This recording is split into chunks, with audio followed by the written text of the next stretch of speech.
All right, so today we're going to pull back the curtain on the animation world because it turns out there's this hidden, interconnected story that links together some of the most iconic cartoons from our childhoods. And it's a story you think you know, but trust me, you probably don't know the half of it. So let's just jump right in with the big question. What in the world do the Teenage Mutant Ninja Turtles, Puff the Magic Dragon, and even the monsters from Our Real Monsters all have in common? I mean, on the surface, absolutely nothing, right? They feel like they're from completely different universes. But their origins are, well, they're way more connected than you'd ever guess. The answer isn't a theme or a TV network or anything like that. No, it's an animation studio, one that grew and changed over decades. And more than that, it's about the three creative geniuses who built it. Their journey is the secret thread that ties all of these classics together. Okay, so every empire has an origin story, right? And this one, it doesn't start in some fancy boardroom. It starts with two really ambitious animators deciding to work together. It all kicks off in 1967, when animators Jimmy Murakami and Fred Wolf teamed up. Their big break came just a few years later in 1971 with The Point. Now, you gotta understand, this was a groundbreaking animated special made for primetime TV, which was a huge deal back then. Then, the final piece of the puzzle clicks into place in 1978. That's when Charles Swenson joins as a partner, officially creating the powerhouse we know as Murakami Wolf Swenson, or just MWS. So who were these three guys? This wasn't just some random partnership.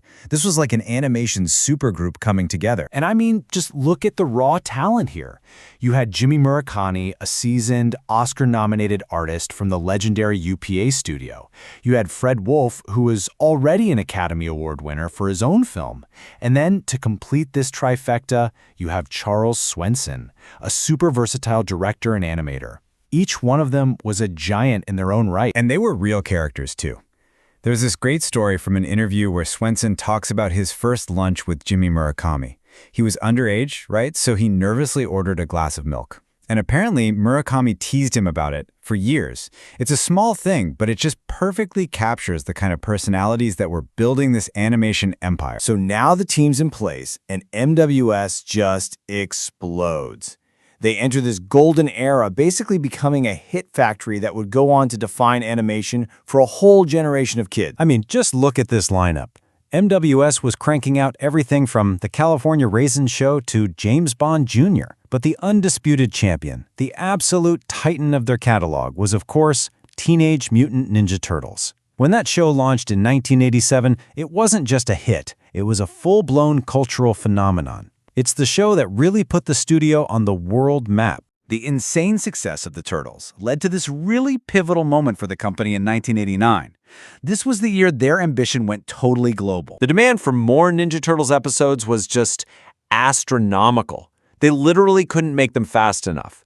So, to keep up, MWS opened up a second studio over in Dublin, Ireland. Now, this was a really smart business move because they could take advantage of Irish tax breaks. But it was also personal. Co-founder Jimmy Murakami had really strong ties to Dublin.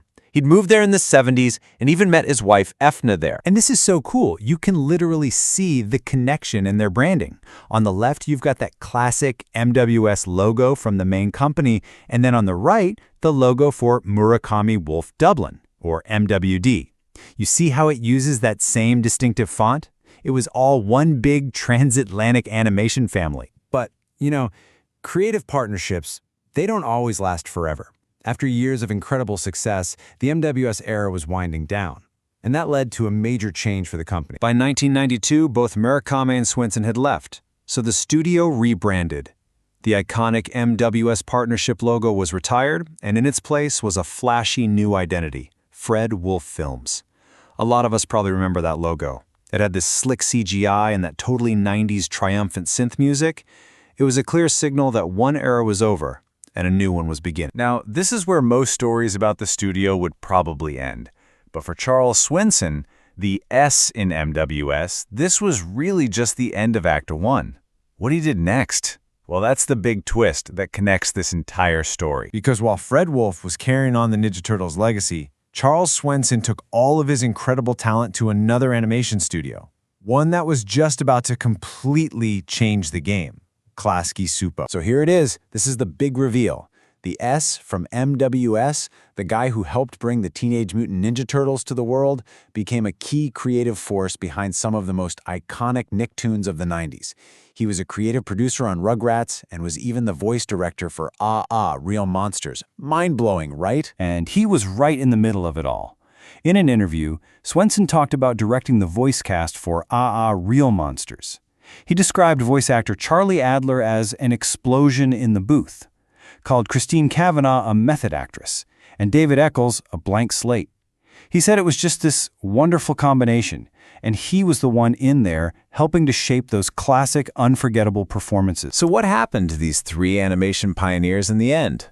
Well, their paths after the MWS days were just as interesting and varied as the cartoons they created. When you map it out, Charles Swenson's career is just remarkable. You go from his early animation work to co-founding this absolute empire with MWS, and then he reinvents himself again to help shape the sound of 90s cartoons at Klasky Supo, and then, in the early 2000s, he just steps away from it all to follow his other passion, painting. As for the other founders, Jimmy Murakami kept directing and eventually passed away in his beloved Dublin in 2014. Fred Wolf, who's in his 90s now, is still heading up Fred Wolf Films. And Charles Swenson? He became a really successful painter, and he once said that he was having a lot more fun painting than he ever was taking industry meetings. What a perfect final act for a creative legend. The story of Murakami, Wolf, and Swenson just goes to show you that behind these cherished childhood memories we all have, there are often unsung heroes, and these incredible hidden connections just waiting to be found. It really makes you wonder, doesn't it? How many other secret histories are out there, shaping the stories that we think we know so well? Thanks for joining us.